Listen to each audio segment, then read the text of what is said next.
this afternoon. And where's Frank?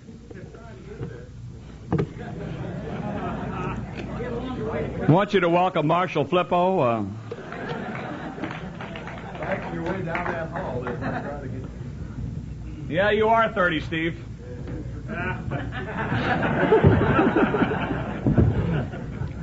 The name of the session is Creative Choreography for the Mainstream Dancer, Mainstream Caller.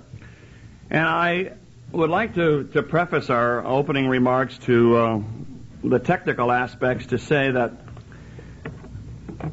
the mainstream level of dancing has probably begun to take a back seat in our overall score dance program to the plus programs, and in some areas the highest density of dancers is into the advanced 1 and 2 programs. And when you analyze what is really taking place into this Learn to Score Dance program that leads people up the various stepping stones into the various plateaus of dancing that we here at CALLERLAB have identified and established in many respects, we look with great concern at the new dancer, the fellow who is learning to dance this year. And as a result of graduating from his class with a little hot diploma in his hand and having done fairly well throughout lessons and functions well under the class tempo and the class choreography, he then finds out that in many areas there is hardly a club for him to join, that he must then take a secondary group of lessons and learn +1 or even +2 before he can find a niche to dance. Now, maybe this is my own observation. I would like to see a show of hands from those of you who are seeing the same thing that I'm just talking about. Hands up. It's dissatisfying to see this many hands up. You know, years ago we had the term beginner, intermediate, and what do we call the high-level dancer? High-level dancer, right? In the old days. And it was fine to be an intermediate because it was a broad scope. But our intermediate range today really looks like it's turning out to be the plus program. The middle of the road is into the plus area. How can we keep dancers if we rush them through this total long learning process of 30 to 40 weeks and then cram another bunch of weeks on top of them to learn additional calls? How many of you teach classes? Hands down. How many of you graduate 80% of your people who start with you? I don't believe you. I really don't. What do we call graduation? Normally the completion of the mainstream program, the 69 basics, I think, is generally accepted as graduation point. And you keep 90%. 80%. How many of you feel that you're losing more than you'd like to? Okay. Pardon? I say we don't want to lose. We don't want to lose any. But there are reasons for people dropping out of classes, of course. Now what we're here today to explore, really, is the possibility of creating among our mainstream dancers the opportunity to find an interesting dance that he and she are capable of participating in, and not having to be forced into a larger and larger vocabulary to keep their interest in dancing. If we were to fully utilize the mainstream basics list in a variety of ways that would be creative, if you will, and would use some all position, if you will, and use some varying formations and gimmick figures and things, I really believe that many of the dancers would not be in a big hurry to climb into the next plateau before they have thoroughly explored mainstream dancing for what it has to offer. And I really feel that the mainstream dancer is not getting that opportunity to explore mainstream to its fullest degree and to provide for that person a steady plateau of dancing where he and she can enjoy score dancing for what it has to offer before they rush headlong into another series of +1 and +2 calls and who knows, right into advanced. before they've really had an appreciation of what square dancing is all about. We feel there are a number of factors in the creative choreography aspect for mainstream dancers. One, of course, is the experience of the dancers that you're calling for. Lots of mainstream clubs are made up of last year's graduates. And next year, they're on into plus 1 or 2, and they don't come back and dance in the mainstream club. So it's the new graduating class that kind of fills in the gap. And they're really not ready for a lot of heavy all-position dancing. They're not really ready for a lot of heavy creative choreography. But if you are fortunate enough to have a group of dancers who enjoy dancing and are reasonably experienced, let's say 3 years at least of dancing at mainstream, this kind of dancer can begin to appreciate your efforts as a choreographer and as a creator of interesting choreography for them to dance. The experience of the caller is definitely a factor. Your own experience. Very often, if you are a first or second or third year caller, the depth in which you can create interesting choreography is very limited, because you're really still learning the systems of square dance choreography, and the ability to return the dancer to his corner is upmost in your mind. As an inexperienced caller, your ability to have good floor control, the ability to have the dancers dancing in the palm of your hand, their full respect for you, their respect for your attitudes and your judgments, their respect for your ability to lead them through unusual formations or positions. And that comes also with a little experience. Another factor is, will your floor really dance for you? Many times you've seen a caller come in as a guest caller, and boy, he gets a crowd of dancers who might be average dancers down the road, and he's got them dancing, the old saying was, way over their heads.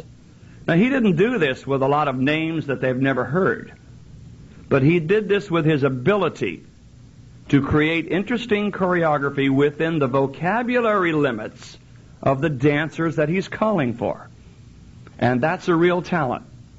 It's so much easier for us to expand our dancers' vocabulary than it is to expand our own abilities to create interesting choreography within the limited framework of basics that the dancers already know. Creative choreography can happen from standard positions. We don't necessarily have to have all position dancing. It can, of course, include varieties in depth of all position dancing. We can create interesting formations by directional calling to our dancers. We can use certain gimmick-type choreography pieces of material. And we can explore a little further into a whole new realm of choreography based on the left-handed positions and formations. And until we have truly explored all of these with mainstream dancers, we really should not be in a hurry to try to teach them spin chain the gears and load the boat and who knows what else comes next. Another factor is just really, what are you looking for as a caller for your dancers? What is your philosophy of square dancing? What is your philosophy of what the people should be succeeding with on the floor? Is it important that you really hash it up all night long? Or it is important that you provide for your dancers an opportunity to, quote, dance, unquote? How much heavy thinking do you wish to subject your dancers to? To start with, to be an effective creative choreographer, you must have a complete understanding of the mechanics of all of the standard basics. The formations where they can be used, how you can explore an expanded use of those basics, and create from that limited program interesting choreography for the dancers to enjoy. Number two, I feel as a creative choreographer, it's imperative, and I say that again, it's imperative that you have mastered the techniques of sight calling. Because if you are strapped 100% to memory, and you have a little lapse and you've left people in an unusual formation, you may never find your way home, as that old train record says, you know. As a creative choreographer, you need to be able to see things take place on the dance floor and say to yourself, hey, wow, I could expand upon that. And if you were busy reading something from a card that you had prepared that was interesting and creative, you would not have seen this take place because your eyes are right down on the sheet of paper rather than seeing the dancers evolve. You need to put in some time with your pawns or checkers or your dolls or whatever terminology you use for them, and let your mind expand and let your mind explore. Now, what would happen if I did this? And you move your checkers around. What would happen if I did that? And could I do this from here? You know, if I put a paintbrush in every one of your hands and asked you to paint a picture, let's say of the room we're in, some of you would paint a pretty good picture, and others would look like kindergarten art. And basically, I think the same extreme realms of limitations fall upon us as creative choreographers, as square dance callers go. Some are much more talented naturally in that way. But I believe very strongly that if you were to take 10 painting lessons, you would get out of the kindergarten art class and you would be in the junior high school art class. And the same thing is true with square dance choreography. If you take the time with your checkers to let your mind explore. What we will try to do here today is to open up your minds a little bit to some possibilities. And then you can take these possibilities perhaps back, if they've been intriguing to you at all, and go to work with your checkerboards and say, now how would that work for me? Would that fit in with my group of dancers? Do I have the leadership capability as a caller to get them through this type of a formation? And fourth, you need to have the ability to visualize formations. And the reason for that is, obviously, your timing is going to suffer. If you haven't a pretty good picture of where this call that you've just made is going to leave the dancers, then you're going to have to wait and see it. And by waiting and seeing it take place, then the floor comes to a complete standstill, and then your whole timing and your dance really has fallen apart on you. What we would like to do is create with a square of people a starting point that is relatively simple, and show you some ways that you can work with creative choreography and develop your dancers into having an interest in creative choreography, but within the framework of their limitations and their experience. What good is it to go up and call a whole bunch of stuff that the floor stands around and listens to you call? It has no value at all. Absolutely none.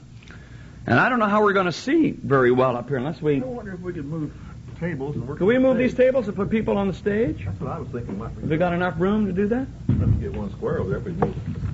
Which side would you rather have them on? Doesn't make any difference. Your stuff's over there. Let's move over that one. Let the people be over here. Okay. Got blind force measles and stuff. Pardon? There's a tape recorder. Be careful. Well, I'm not sure. Why don't we bring that clear over here and just put it right behind this one? We don't really need this table either. No, we can have it there. Let's swing it that way as far as you can. Let's bring that one clear so we can have that whole side for demonstration. You want to move your Jackson? You want to move that way? I don't know that we can. I don't know if we get that. Yeah, you got. Can we move it a little bit? Do you think we can? We'll just put this one right here on the left. Okay.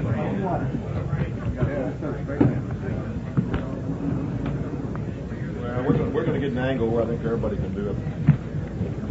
This is going to block you people from seeing, isn't it? Well, let's move that way. No, we can come back this way, Jack. Well, you got the same thing.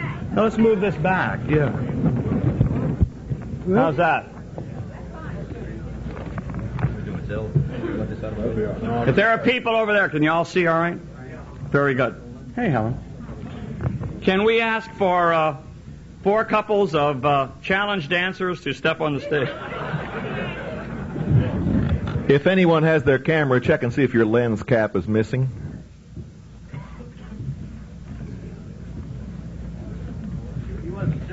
that challenge where you... No. Hey, Bob, how you doing? It's always been a challenge. Everything's a challenge. Good. When did you get in? Last night, or yesterday morning. Yesterday. Very good. I'm going to interrupt my presentation because we have a couple on the stage that I want to tell you something about. George and Connie Allport, hands up. George is in the military. I recently received a letter from George because they said goodbye about a year or so ago, and they were being transferred to Nicaragua as a military advisor to our embassy in Nicaragua. And Connie wrote me a letter when they were on their way. Well, I guess you were back in the States. You were back in Fort Bragg. And described to me the situation in Nicaragua that they went through during the Nicaraguan Revolution. And if it was not for, to make it very brief, if it was not for George being a square dance caller and calling dances 2 or 3 nights a week to the few American citizens who were encased in the American embassy, because you're not allowed to walk out on the street, their time spent in duress conditions would have been extremely much more difficult than it was, but square dancing came to the rescue, and that's the guy that did it.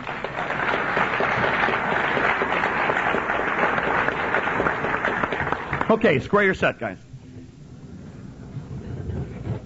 I'm sure that everybody in the hall today has called a very simple little star action figure to their beginners classes and to their mainstream dancers. Head couples, and you guys decide who the heads are, I don't care. Head couples, square through 4. Go. Shaky stage here. Gonna have a turn tip. Make a right-hand star with the outside 2. Go. Got to turn it, you know. Heads to the middle with a left-hand star. Once around. Go back to the same 2. Everybody do a right and a left through. The inside arch, dive through, and for now, star through and cross trail. Anybody ever call that figure? Right. Now, what I'd like to see you do is be able to take that very same figure and enlarge upon it a little bit, to the point where, although it's what we might call a predictable routine for dancers, it's a playtime routine that's fun, let's see how we can make a little bit of a different twist to it, okay? Head couples, instead of squaring through, just go ahead and pair off to save us a little time. Make a right-hand star with the outside 2. Go. Turn it, like you always do. Heads to the middle with a left-hand star. Go once around and meet the same 2. Everybody do a right and a left through. And the inside arch and dive through. And square through 3. With the outside 2, make a left-hand star. Now hold it right there. Now the left hands are free, right? The square through 3 allowed for the left hand to be free. Okay? Now, star by the left, go once around. Heads to the middle, make a right-hand star. You're going to turn it all the way around. And you can find your corner with a left Alaman. Now here you give them some variety. Right-hand stars as well as left-hand stars. And it's not a difficult routine. It's just a simple expansion upon something that's been very steady and been very basic for a long, long time. Head couples roll away with a half sachet. Now, if we ask the head couples to roll away with a half sachet and all join hands and circle left, I'm still expanding upon stars, just like you're circling the left, okay? A little factor that most of you, I think, should know, and if you don't, you'll learn it very quickly, is that if you have the heads or the sides roll away with a half sachet, and either the 4 boys square through or the 4 girls square through, you end up facing your original partner and you are in sequence. Okay? So with that little bit of knowledge, let's build a little bit upon the star routine using boy stars and girl stars. Okay? 4 boys square through 4. When you meet the girls, make a right-hand star. Boys come into the center, make a left-hand star. Go once around. When you meet your own, do a do-sa-do. Now, if they don't do Hungarian swings, you're all right. If they do Hungarian swings, they're going to end up in a normal ocean wave, aren't they? But if we teach them correctly, and we have good judgment, and then we do the do-sa-do and step to an ocean wave for now, we actually have the 4 boys facing out and the 4 girls facing in, but we also have the knowledge that the man is holding right hands with his original partner in sequence. So the boys could run around the girls, and we have a normal line of 4 in sequence. We could circle, we could Allemand left, we could go on from there with that little bit of knowledge. Okay? Circle till you get back home. Very good. Very good. Challenged answers. Heads roll away again. And make believe you're circling, okay? Put the 4 girls in. 4 girls square through 4. Make a right-hand star with the boys. Girls to the center with a left-hand star. It's just a little different flavor for mainstream people, right? Now, you can have them come back to their partner. What hand do they have free? Their right hand, right? So we want to be careful that we don't call anything that uses for the girls, what? What hand? The left one, right? They've been using a left-hand star, so they've got the right hand free. So back to the do-sa-do. Go. Now the do-sa-do is going to freeze her left hand. Star through for me. And you can promenade home. See, I had to use the do-sa-do to free the hand. But there we go. Do an Allemand left in the Alamo style. A right to your own in balance. I think basically the basic Alamo balance, and turn half of the right and balance, turn half of the left and balance, is almost a page out of the antique books. Most everybody gets to an Alamo style today and uses what? Swing through, right? You can also use some other interesting bits of choreography, because from a normal Allemand left with a corner and a right to your partner, you have 2 little split circulate boxes set up as the makeup of that Alamo ring, with the head couples hands up. Okay? Now you recognize who you are. You're in a very normal boy-girl walk and dodge or split circulate position, are you not? Although it seems a little bit unusual to them, it's still utilizing the basic standard position choreography that most mainstream dancers are most comfortable with. Let's have the heads do a walk and dodge, and cloverleaf, and the sides do a walk and dodge. It brings us into a specific 8-chain through box. You happen to be looking at your corner at this particular time. So it's kind of a cute little gimmick if you're, got some memorized material there that you can use. Do an Allemand left again. In the Alamo style and balance. Let's have the heads split circulate. And the sides split circulate. Very good. Everybody swing through. And they were going in the other direction, weren't they, in their swing through, than they normally would have out of an Alamo. Boys run to the right around the girls, all join hands, circle left, and again you have it in sequence. A normal partner relationship.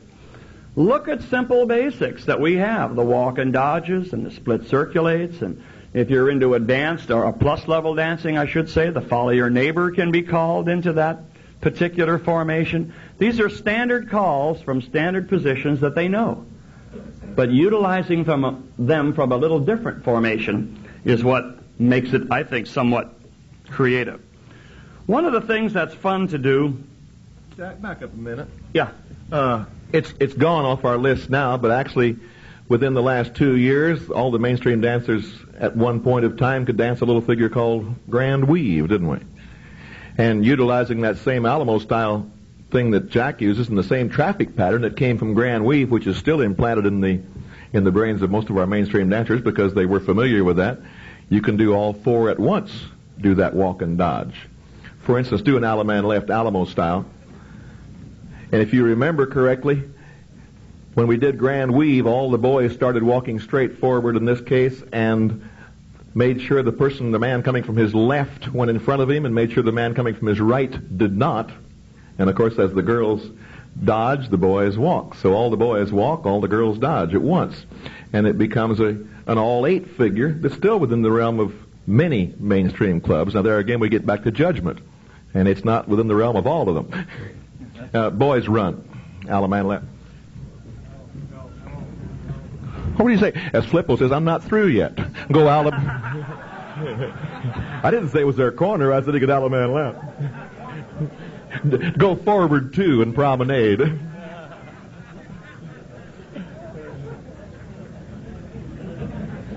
One of the things that we find mainstream dancers in some cases, it creates problems for mainstream dancers, are half-sashayed formations. Now, if we were to ask the heads to roll away with a half-sashay and square through, we might have some problems. Agreed? We might. We may not, but we might. Okay? I didn't ask you to square through. Let's go back home.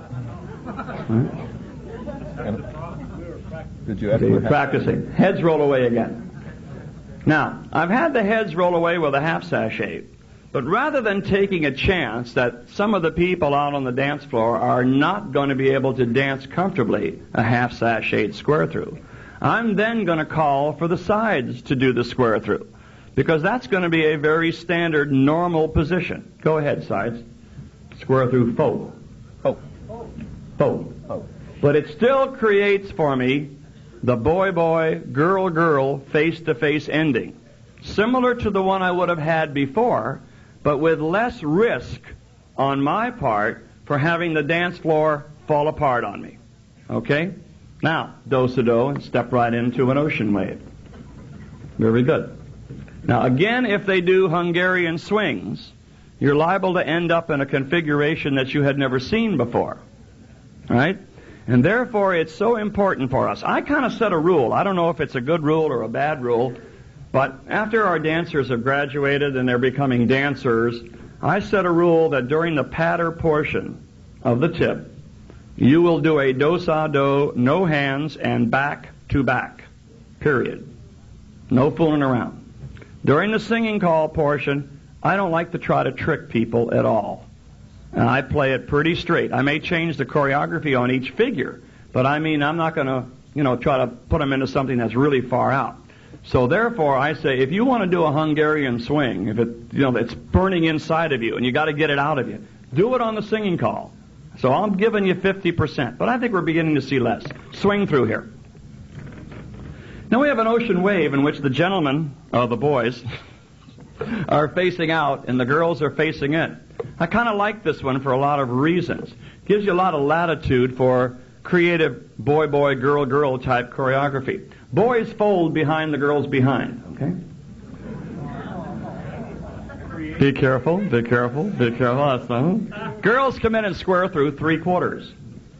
Boys reach out and courtesy turn this girl and put her in the lead, do a Dixie style, do an ocean wave. Just a little different flavor, right? Boys cross run. Ladies trade, recycle, and veer to the left. As a couple, circulate. Now from the normal couple circulate two-faced line, very often we hear what? Tag the line. We hear Ferris wheel. We hear wheel and deal, right? I like to expand upon that and use runs. Boys run. Boys trade. Spin the top. Nothing difficult, but it has a little different flavor. Okay? Recycle again for me. Good. Pass the ocean. Swing to through. Boys run. Tag the line and face to the right. As a couple circulate. Girls run around the guys and fan the top. Girl 3/4 when the men walk up. I'm going to back up that one more time. Would you back up to where you were before the girls did the run? You guys are doing pretty good over here. Yeah, girls would be on the outside, boys on the inside holding right hands. Fan the top is one of, in my opinion, one of the calls that is danced less than 100% well by many of our mainstream people. Are you in agreement or not? And a lot of the reason for it is, I think, is we don't use it. That's part of the reason. But part of the reason, too, I think, is that we don't allow ourselves to create formations in which they can't miss the fan the top. Okay? Now notice what happens when the girls run. Girls run. They're locking left hands, fan the top. You can say girl 3/4 and the men walk up. And you got it comfortable. Do a right and a left through. Roll the girl a half sashay. Another nice way of getting into fan the top. Box the net. Look her in the green eye and fan the top. Girls reach in and turn 3. You've got their one hand tied up. The only one they can use is the left hand. Therefore, again, they can't miss. Okay? Girls run around the guys. Couples circulate. Boys trade. Now, this is a little tough. Boys run around the girls. Now, because they're running left, it gives them an altogether different feeling, doesn't it? And running to the left, the only thing it really will do, besides give you some variety, is help your dancers' feet. Unwind them. It'll not only unwind them, but they wear the heel on the right shoe to a much greater degree than the left shoe. Have you looked at your shoes lately? Okay? Now, the girls have run around the guys. Girls cross run. Boys trade. Boys run. Simple little things. Bend the line. Do a right and a left through. Put her in the lead Dixie style. Little different idea. Okay, we've got a Dixie style formation, right? I'm going to have the boys hinge a quarter. Center boys trade. Gives me kind of an H formation in there, doesn't it? And once I've got that set up, which was very simple, normal Dixie style, boys hinge, center boys trade. Boys swing through, girls circulate double. All the boys cast off 3/4. Girls are having a slow time on the edge of the stage. And again, they time out nicely and lock right into a wave. I didn't give them any fancy name for that. I just directed people through individual movements. And as soon as I got the boys in the wave, or I could direct something to them that was pretty standard, the swing through and the cast off, then I hit the girls with the circulate double. And the timing seemed to work out all right. Boys cross run. Ladies trade. Swing through for me here. And the boy run around a girl and bend the line right and left through. Again, do a Dixie style to an ocean wave. Now notice the Dixie style has the boys coming into the center and locking, right?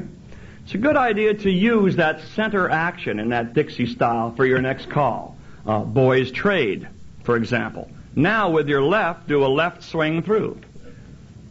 Good. Now we can come back and work the girls through the middle, right?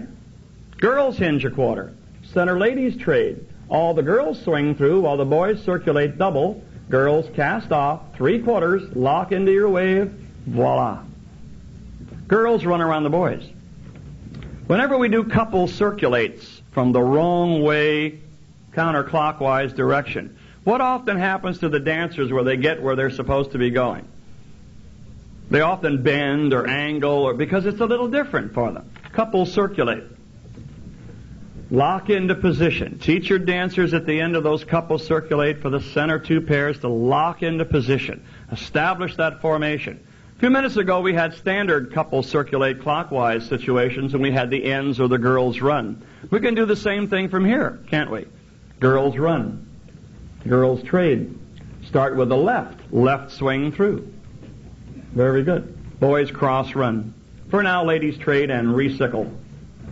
And veer to the left. Now, one of the formations I like to fool with is to utilize the additional command of a half a circulate to individuals. I might say something from here, boys circulate once and a half. Now that gives us a very nothing formation, really. But by adding something to the girls while the boys are circulating once and a half, I might say to the girls, cast off 3/4. 1, 2, 3.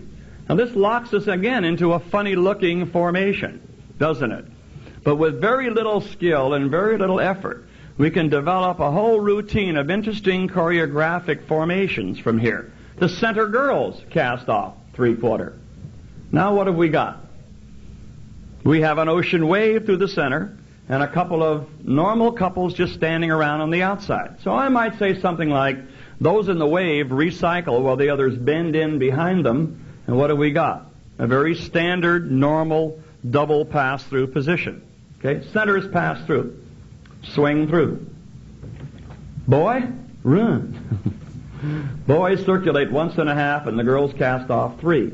Now, the first time I was in the position where I'm calling for this particular group of dancers, when I'm going to set them up into this formation, which would be somewhat foreign to their understanding and their experience level, really, I would go slowly.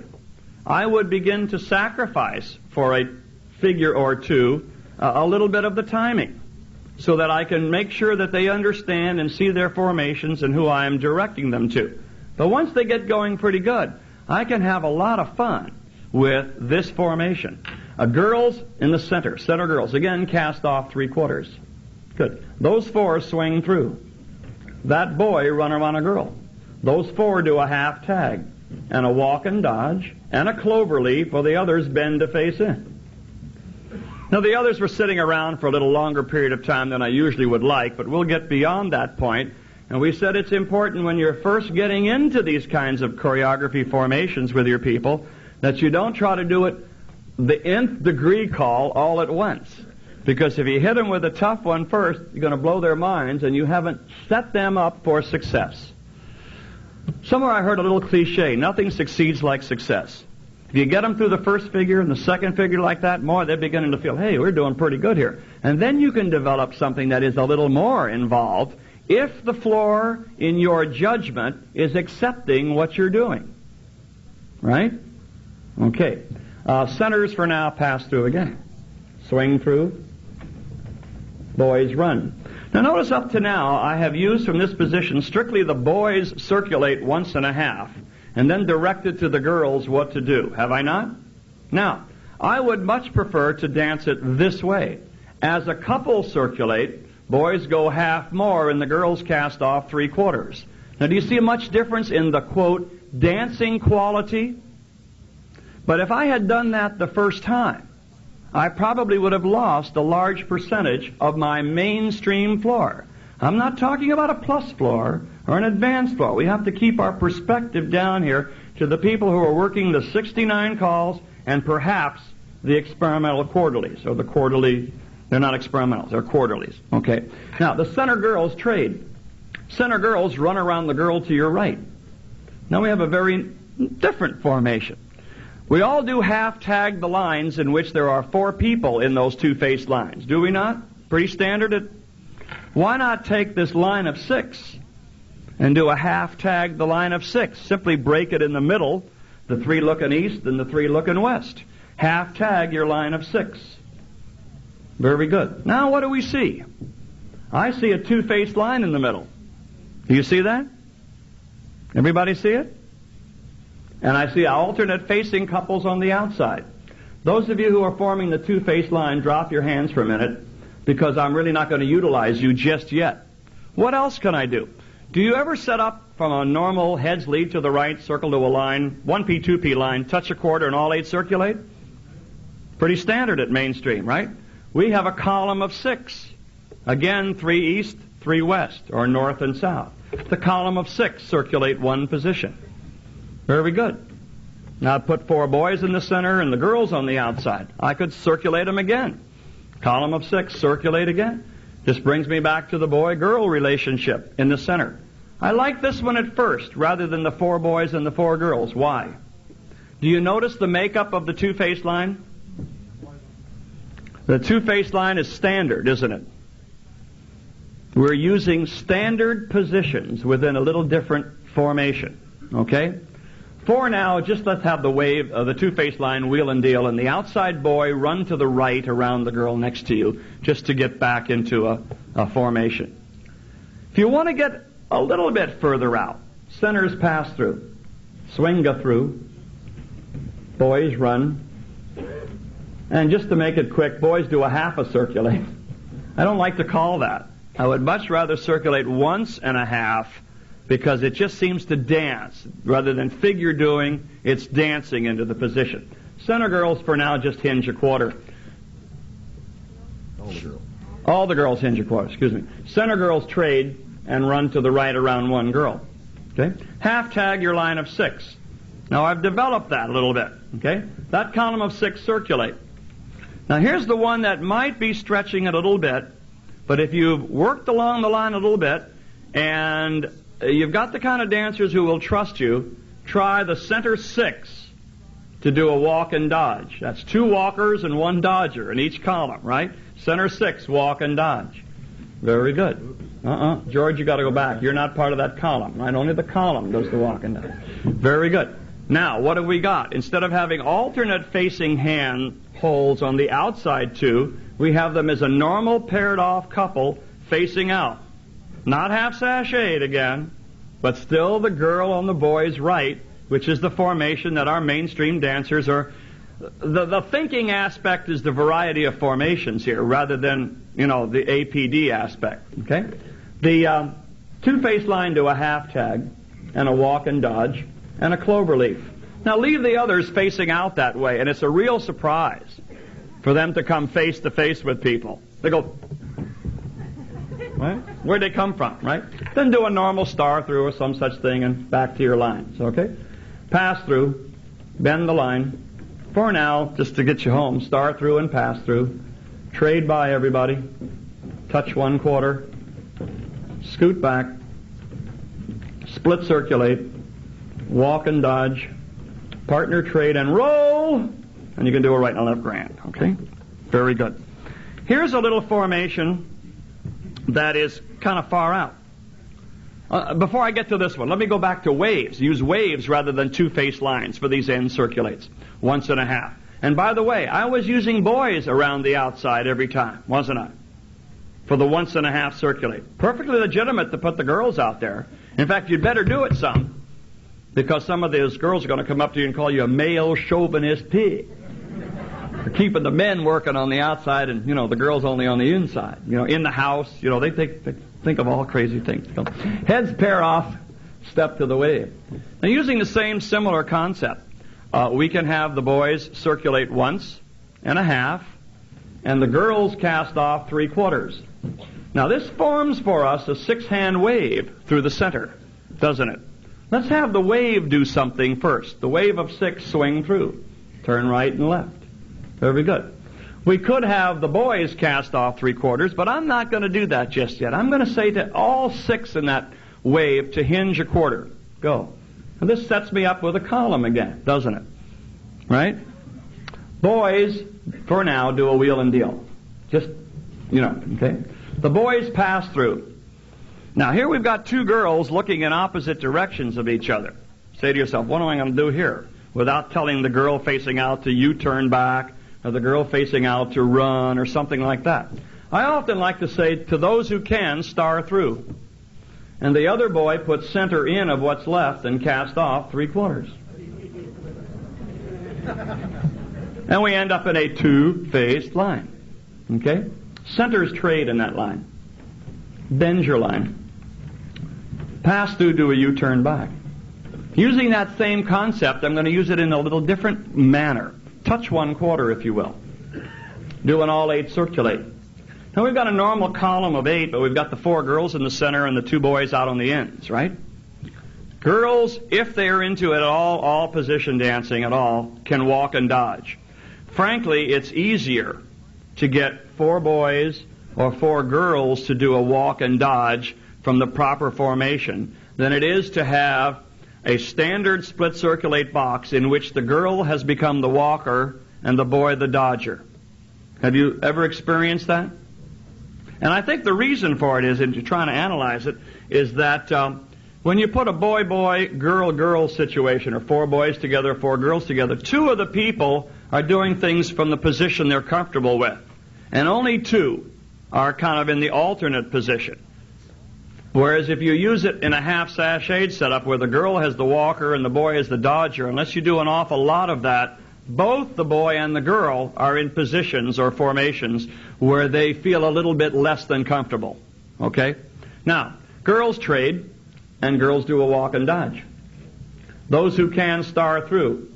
Now, we have a call on the advanced list called quarter in, which means to face in. But I can substitute some English. Just say the others face to the middle. Go forward and back. And we have some normal lines, boy-girl relationship lines. Everybody pass through. Do a wheel and deal. And we also have a term on the plus list called and spread. But we can also directionalize that term very easily for our mainstream dancers by saying the outsiders crowd in between them and establish or make your line of 4. I like this formation very much. I get a lot of activity out of this kind of a line, in which I think is fairly interesting dancing for mainstream people. What we've got here is 2 boys together as a couple and 2 girls together as a pair. But we've got the boys on the left end of the lines and the girls on the right end of the line, so that if I ask only the center people to hold hands with the center person, the ends drop hands, what do we have in the center of that line? Two very normal face-to-face couples, boy-girl relationship. And a lot of things can take place there. You might call something like the center square through 4. Go ahead. While the end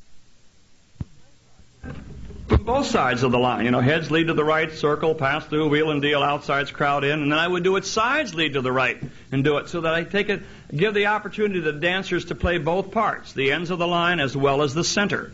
And that's an important factor, not only in creative choreography, but in teaching people how to dance and in dancing people in general. With the inside couples for now, roll away with a half sachet. Split the outside two, around one, make a line, just so we reestablish that type of a line again. Now, I did something very simple the first time, right?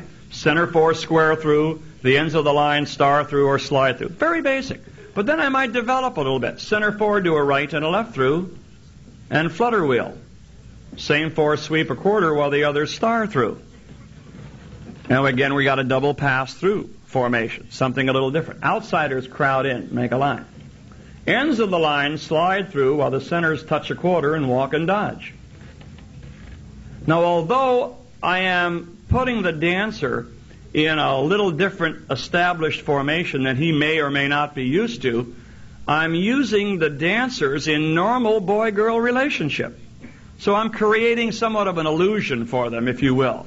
Hey, man, look at this. We got them two boys together, those two girls together. This is hot stuff. But in reality, I know that we're just playing standard position games. But it's variety. Definitely variety. Inside couples roll away again. I'll get back to that position. Split the outside two and jump around one and make a line. Okay? You can do things like the center 4, do a right and a left through. To a Dixie style, to an ocean wave, while the others slide through. Center boys cross, run to the far end, recycle, and so forth. So thousands of little combinations that are available to you to make mainstream dancing somewhat interesting, I think, keeping them alert and on their toes. Now, if you want to get a little far out, the inside couple's California twirl. And for now, just star through. Got a standard line, right? Now, if your people have been taught how to do a run properly, you could have some fun with this. Or you can make it into a mainstream exploration of how we can utilize run in a very unusual manner. Center 4, square through 4 hands. Go. 1. Now, they're half sashayed. I could have started all the way, and I will in a moment. I just didn't bother to set it up. Now, centers in. Now, very often, the minute you say centers in, the outsiders are going to want to turn and hook on to somebody, right? So we have to re-explain sometimes that there are points and places where no hands are the rule. And centers in is there unless we call a cast off. Okay? Now, centers run. Now, they did pretty good for callers. They really did. Because a run is going to change our facing direction 180 degrees. Not 270, which often happens. They're going to run around one and keep on running into a line. Now, the new centers, who are you? Star through. And again, we have a line of 4. Go forward and back. Okay? Now, let's work the other way. Centers square through 4. Now, that's the normal square through. Put centers in. And the centers run. New centers star through. And here we go. Go forward and back. It's not far out. It's not challenge. But it's utilizing the basics that we have available to us to, if nothing else, keep the dancers on their toes, keep them interested in mainstream and quarterly dancing, without feeling that, gee whiz, the only way, square dancing is getting boring to me. I've been dancing 3 months out of class. Now, to illustrate a story, a friend of mine, I don't think Bob's at the convention this year, Bob Augustine from New Orleans, great guy, was calling a guest dance for somebody up the road, who knows where. And he said, heads lead to the right and circle to a line of 4. That's all he said. And they went ahead and did a right and a left through after they had circled 4 and broke out to a line. He let them get away with it the first time. And then he set it up again. I got to see that again. My eyes are going bad. You know Bob, he can talk it in that Cajun talk, and it's really funny, right? So he did it again. He says, now wait a minute. He says, how come you all did a right and a left through when you circled to a line? He says, well, you always do. You always do, don't you? That's the way our caller always calls it. Lead to the right, circle up 4, break right out, make a line of 4, and a right and a left through. He says, whoa, back up. Now, he's on the hot spot, isn't he?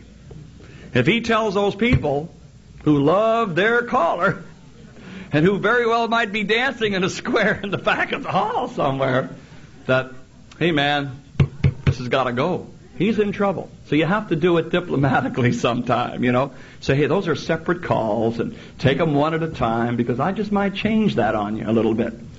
What have we got here? Half sash headlines. Box the gnat for me. Do a rotten left through. Pass through, wheel and deal. I just want you square. Center square through 3. The use of the term centers in from face-to-face couples at the 8-chain through position can lead to some interesting outlooks on the dancers, the eyebrows raised, you know, and all that kind of stuff. But once they learn to accept what truly a centers in, sets up, you can have some interesting, easy choreography. Centers in. Now, at the first time I call it like that, I might drop a beat and say, hook on to the end 1 and cast off 3/4. Go. Now this gives me an alternate facing line, the inverted line, if you will. Centers facing in and the ends facing out. Now because I'm sure that for a lot of people at mainstream, this might confront them with, an ulcer presenting situation. I'm not going to leave them in here very long at first. I'm going to develop it a little bit.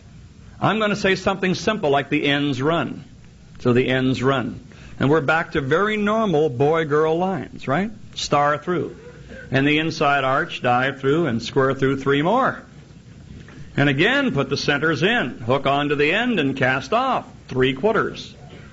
Now, rather than saying ends run, this time I'm going to develop a little bit. Ends trade to the other end.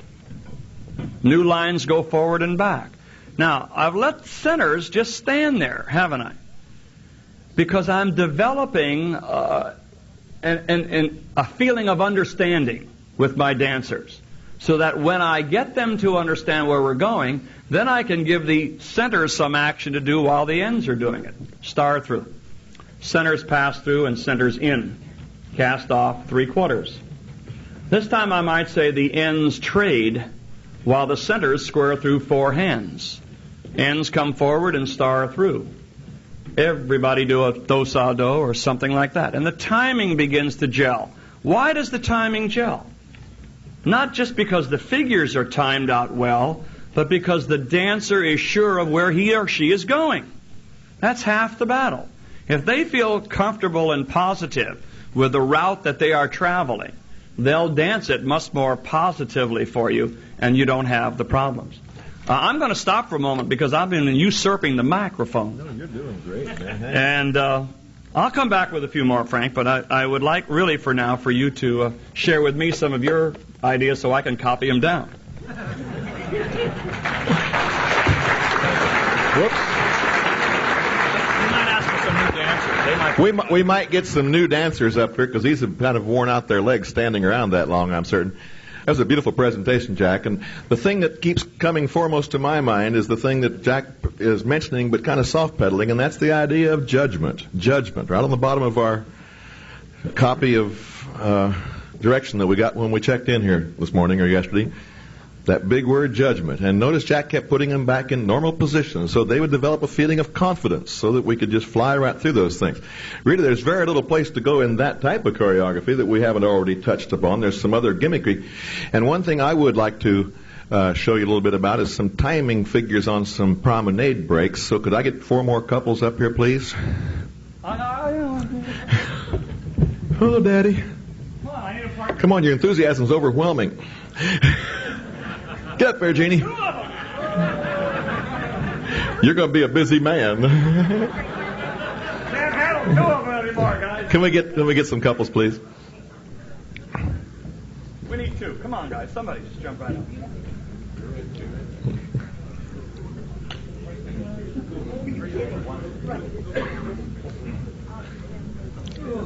Oh, you got something special coming up here now. Uh-oh. Let me tell you what's happening up here. See this fella in the white shirt coming up here? Ted Young. You got the only two couples dancing in the same square who are both on dialysis. Oh, my. Jack kept coming unglued up here. You took off your... Yeah, I'm through bleeding. You're through bleeding? Okay. I was up here with a pad trying to follow you around, make sure nothing happened. All righty.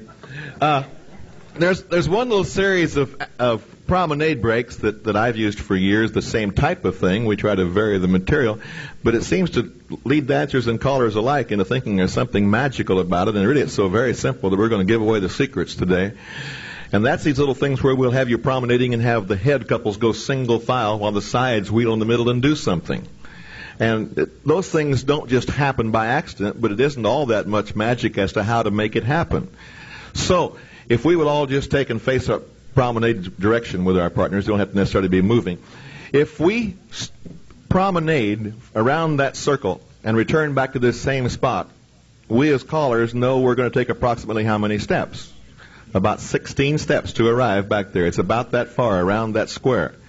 And so, if we want to bring the couple behind you, because that's where your corner is, if we put her single file, if we want to bring her back to the spot you were in, if we give approximately 16 steps, she'll be there. So all we have to start worrying about is combination of figures that approximate that, and you can vary it by the way you delay a call slightly or clip slightly if necessary.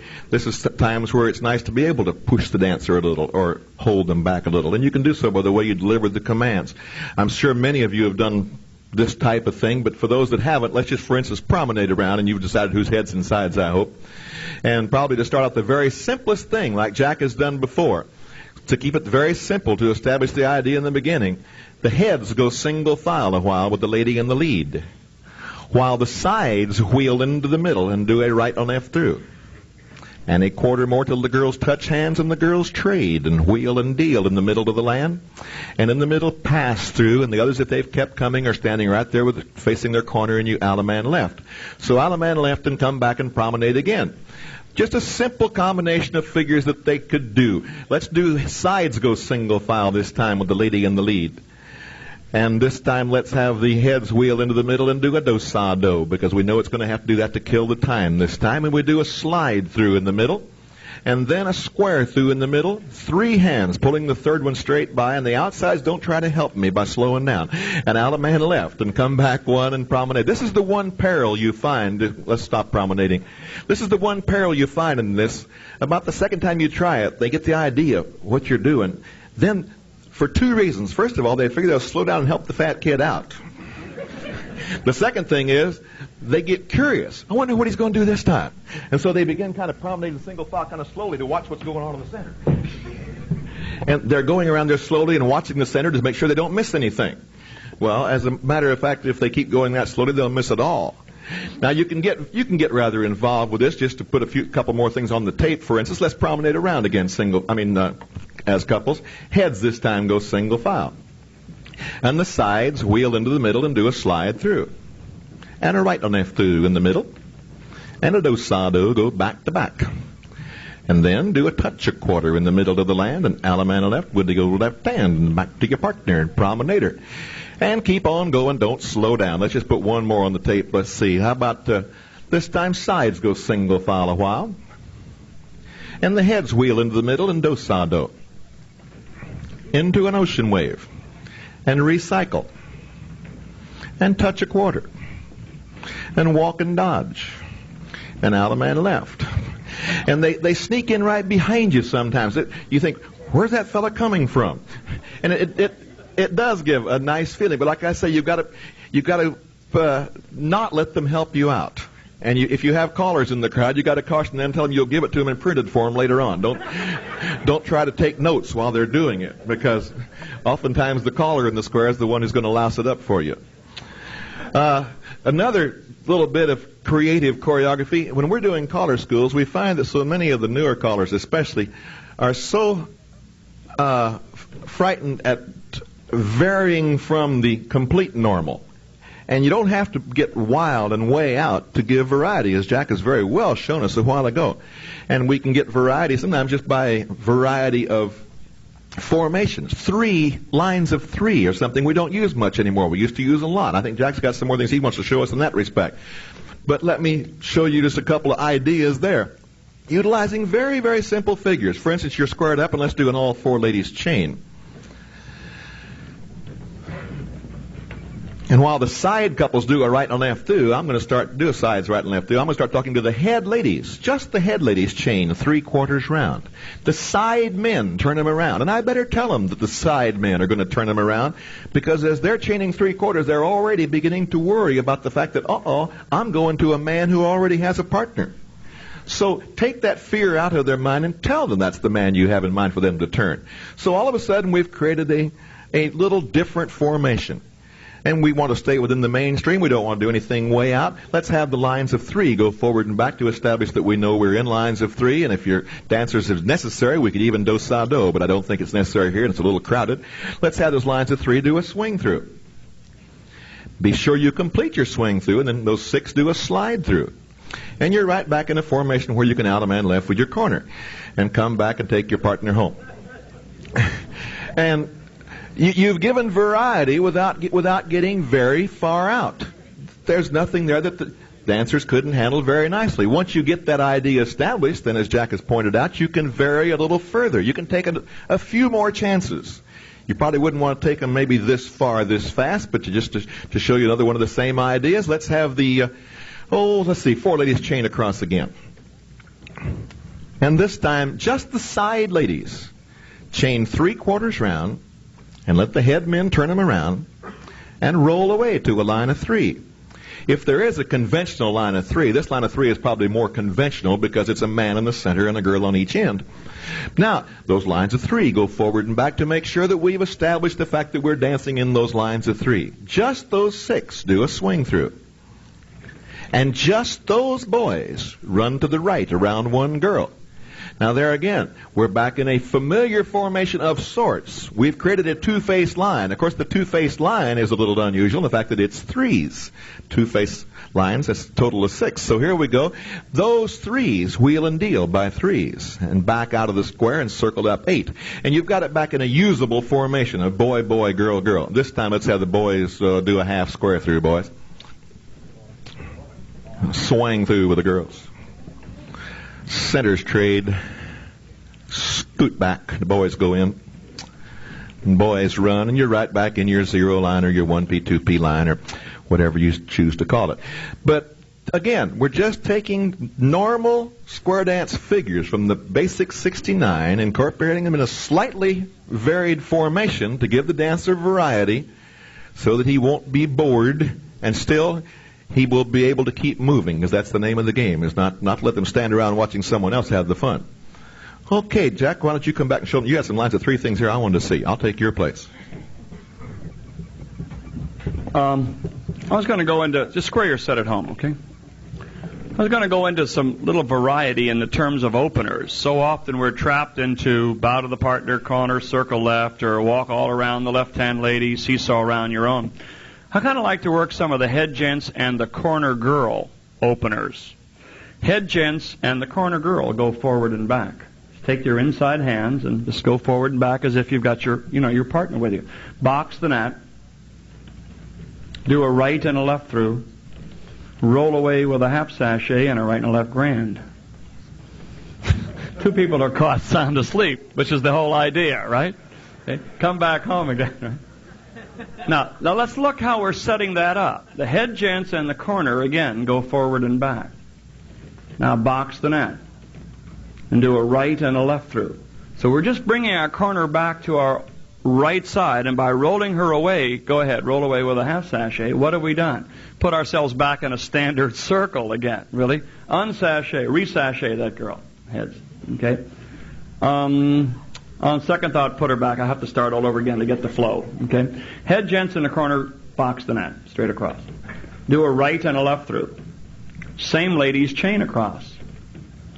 Send her back with a Dixie style to an ocean wave and balance.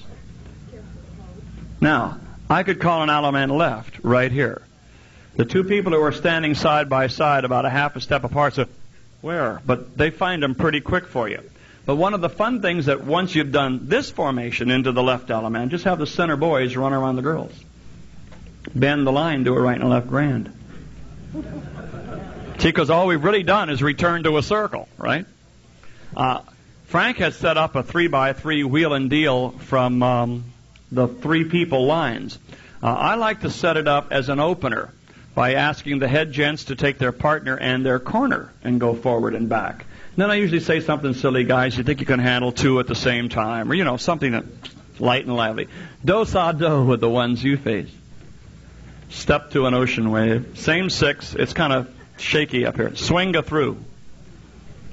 And the center boys run right. All right, they can do it. There's only two boys in the center. They can't. There's no choice there, girls. Right? 3x3, do a wheel and deal to face the other three. Back out and all join hands and circle left. And what you really got is a boy-boy, girl-girl circle in which if you boys or girls square through four, you're back facing your original partner. Boys square through four. Everybody pass through, do a U-turn back, touch a quarter, do a right and a left grand. The right and a left grand, exclusive of an allemande left in front of it, is part of the fun things that you can do. I'm sure all of you have bumped into the one where you square through three and on the third hand do a right and a left grand, this kind of a thing. Anybody who doesn't? Liars. I just learned about it last week. Head couples pass through, separate around one, and squeeze into a line. Going into some additional gimmick-type material for variety, okay? For spice, for fun, playtime. We set them into a boy-boy, girl-girl situation and have established the two boys to act as one person and the two girls to act as one person. How much time we got, Frank? About 15. Very good. I'll let you finish it up. Boys, two boys as one, two girls as one, do a do-sa-do, the couple you face. Step to a wave. Couples step to an ocean wave. Okay? It's a little cozy on the stage, but we can do some fun things like, as couples, swing through. Turn right. Boys as a couple, turn left. Good. And the first time you do it, that's going to be strange to them. So you don't want to last too long. Boys as a couple, run around the girls. Give them lots of time here on the stage. Bend the big line, and we're back as pretty standard kind of a line. Again, as a couple, do a do-sa-do, the couple you face. As a couple, step to an ocean wave. As couples, fan the top. Girls turn three, at the bend move forward and meet. As couples, swing through. I don't know if we're going to have room for this one. As couples, spin the top. Turn right, girls turn three, move up. Very good. Fine. Now, girls as a couple run around the boys.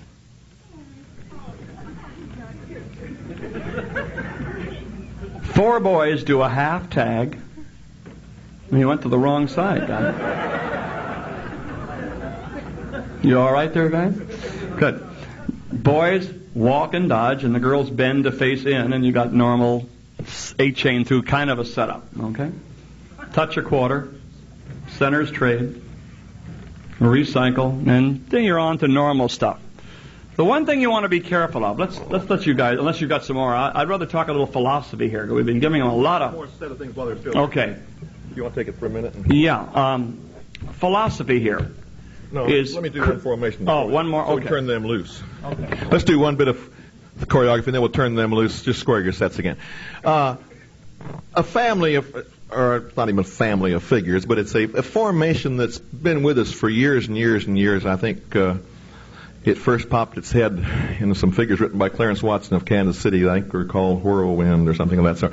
Anyway, it's the sides divide type of thing, where you can incorporate a different feeling to very simple figures. Works nicely with the bunch of star figures that Jack started us out with this afternoon. Can be incorporated in there very nicely. But there again, it's a concept that you have to proceed slowly with and teach the dancers where they go when you say sides divide and do something. If you're not at all familiar with that type of choreography, let's just quickly show them what we're talking about with the heads pair off and face your corner. and do a right on F through. Now, if they come diving into the middle, dive in, and if they should square through 4 hands, they'll be facing out of the square, right? Into a void out there because no one's there. But if in the meantime we've told the other couples to divide and do something, when you do, you have to caution your dancers. That means step apart until you can see the opposite over there and take the next command with that opposite. So all of a sudden, here we say divide and slide through, and you're right back facing that couple.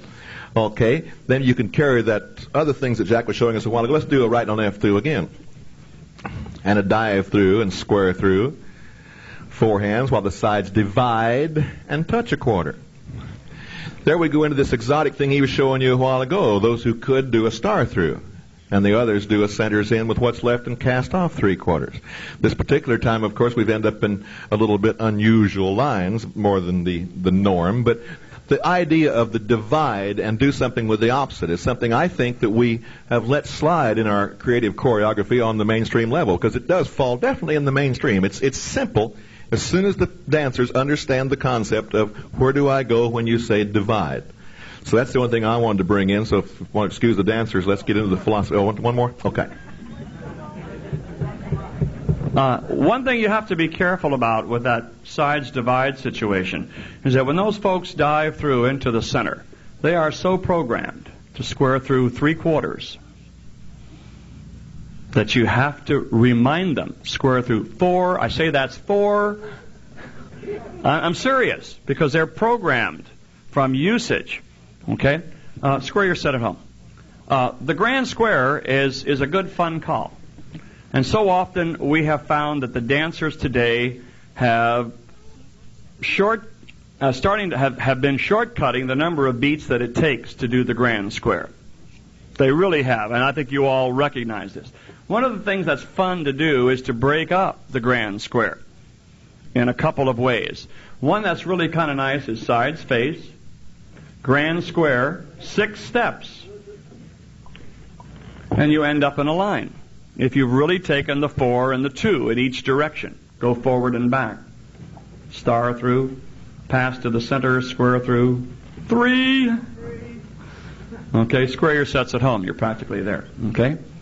Now, another one is to set up a grand square to do it a portion of the way and not complete it and go into a left allemand. The 2 head ladies chain to the right.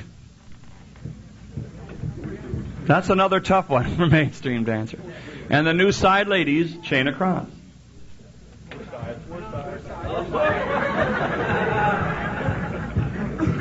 Sides face, grand square. 1, 2, 3, turn, allemand left on the corner.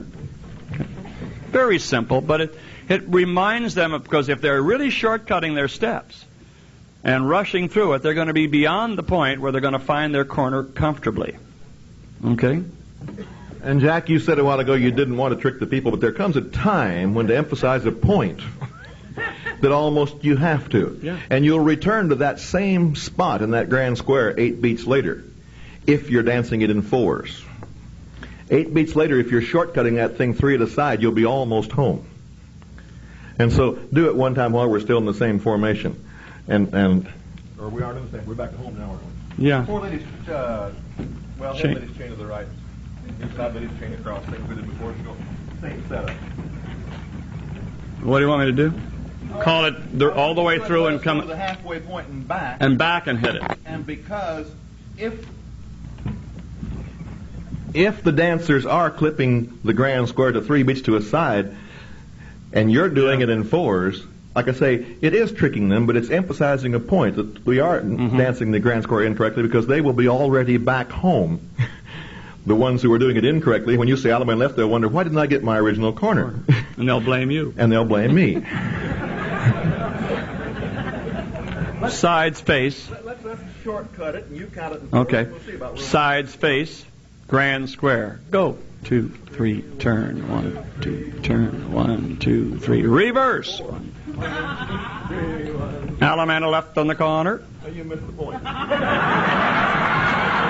Well, I should have let you go a little bit further. No, what I'm saying is that's the way most callers will do it. They'll try to make the dancer look good, and then we'll wonder, well, why are the dancers dancing grand squares in less than 32 beats? It's because we haven't really trained them to. You guys don't have the proper spacing. Oh, we did good spacing. We had great. It's a great group. They don't know where the heads and sides are, but aside from that, they're pretty good. Head couples pair off, quick. Swing go through. Boys run. Do a half, tag the line. Extend. And this is a nice formation with the 2 looking out on the outside and the 4 in the wave in the center. You can have some interesting things take place. Girls, please be careful here because I'm going to ask you to do a cloverleaf. Girls cloverleaf, or the boys hinge and walk and dodge. And you're back to an 8-chain through facing kind of a formation. Now, thanks, guys. I think we've done more than enough in terms of figures.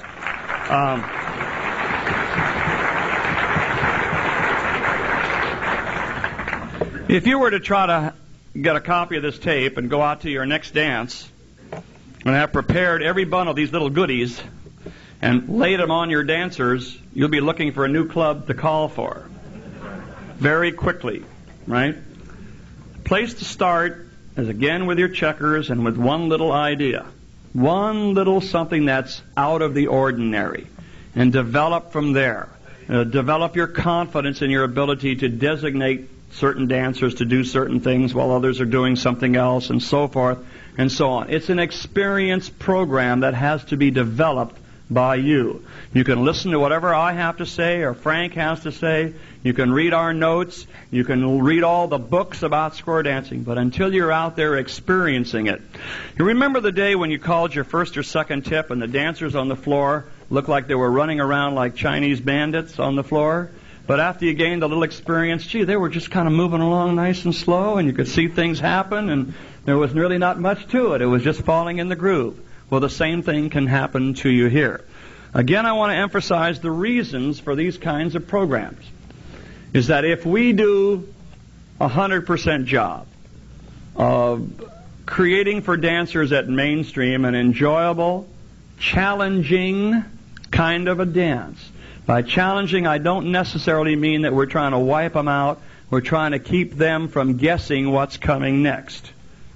Then we'll hold them at the Mainstream level for at least long enough period of time for them to really know what square dancing is all about before they increase their vocabulary to 450 calls and go to the challenge convention. I want to thank you. Frank, you may want to wrap up anything, but I want to thank you for your super undivided attention. It's been a pleasure sharing a few ideas with you. Thank you. I can't overemphasize some of the things that Jack has said, but just to reiterate a couple of them. First of all, if you're going to become involved in what we do term creative choreography, it becomes very essential that you have to improve your knowledge of the square dance basics. What is the starting formation? What is the ending formation? What is this going to result in when I say these words to those dancers? And you can't wait until they arrive there to make up your mind, as I think Jack emphasized. You have to have that in mind when you say the command in the first place. So you're thinking ahead of what are you going to be doing with those dancers when they do arrive. So study those basics. Study them so that you know every one of those 69 basics and know where they start, where they end up. Here comes a hint worth $1,000. You're going to get it for free right here. To develop that, which Frank and I have been talking about, in the understanding of where does the new formation exactly end. Take a long yellow pad, okay? And at the top of that pad, list a particular standard formation that we're all familiar with. A 1P, 2P line, a box 1-4, a double pass-through position, a completed double, any one of the many standard formation columns. Now, put that at the top of the paper. And then underneath that, list every possible call that you can think of that you could call from that formation. For example, if you're in a 1P, 2P line, what you can do? Star through, you can pass the ocean, you can half square through, you can touch accordion, curling, and on and on and on and on. List them all. All right?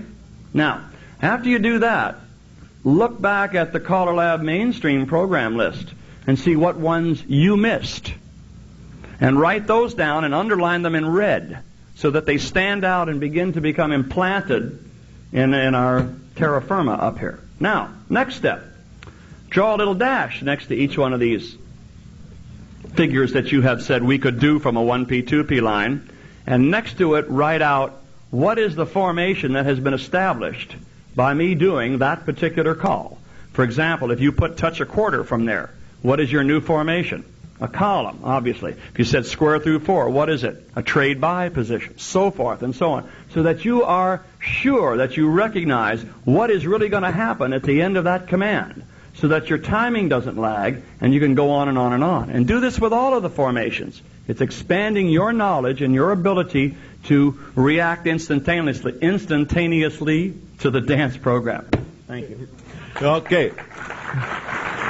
Earlier in the presentation this afternoon, Jack said that before you ventured into what we are calling creative choreography, it was necessary that you feel at home with sight resolution. Amen. Be adventuresome, but don't overextend yourself. Don't get out there and make a fool of yourself. Sight resolution is no mystery. Most of us have mastered that these days. But if you haven't yet, don't take these tapes home and venture out into these positions in left field and then wonder, now what do I do? Be sure that you have sight resolution well in command before you start venturing into these things. When you're being adventuresome, a few things to keep foremost in your mind are, sure, these combinations will work, but are they comfortable? Does it feel good? Does it have any surprise element? Jack mentioned several times, this makes the people go, where did they come from? This is good. It might get old. You can't keep surprising them forever. But on the other hand, think about that. Think about, does it feel good? Does it really dance well? Does it have a surprise element? And most of all, I like to think, is it out of that same old rut? After I get through about 2 or 3 weeks of caller schools, if I never hear another dive through, pass through, star through, right on left through, I mean, give them something. Give them some variety. They're smarter than you and I give them credit for. Don't beat them in the ground, but give them credit for being intelligent, because they are. And they're looking for variety. And they don't have to know 150